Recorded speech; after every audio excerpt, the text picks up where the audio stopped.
There has been another tragedy at a garment factory in Bangladesh. At least 8 people were killed when fire swept through a building in the capital of Dhaka. Flames engulfed the lower floors of the structure. The victims apparently suffocated as they ran down a flight of stairs. Those victims included the factory's managing director, a politician, and a senior police officer who were on the scene. Of course, that nation is still reeling after the collapse of a garment factory 2 weeks ago, and there continue to be new developments on this to share with you. Dominic Velitis, in fact, is on the story for Day and in London.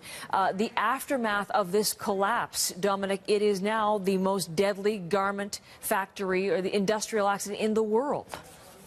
Yeah, that is correct. But first of all, let me just tell you a little bit about last night's fire. It broke out in an 11-storey building in Dhaka belonging to the Tung Hai Group, a company which, according to its own Facebook page, makes clothing for retailers around the world, including Primark and the Canadian firm Point Zero.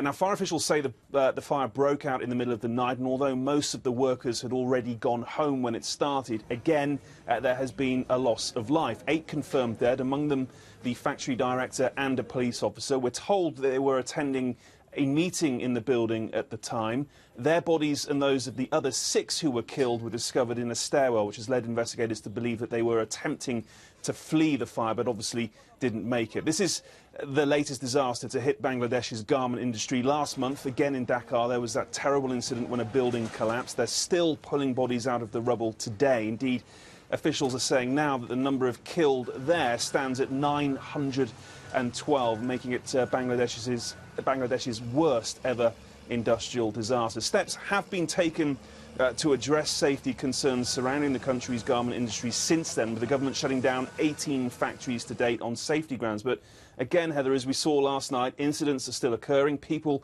are still dying, and there are indications as well today that all this could have an economic impact for Bangladesh. The credit ratings agency Moody's this morning warned that industrial disasters like last night's and last month's may damage investor confidence in the country. Heather.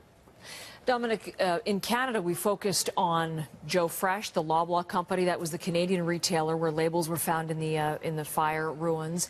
We're now hearing from another very well-known manufacturer, which also sells in Canada, that it was involved in that garment factory.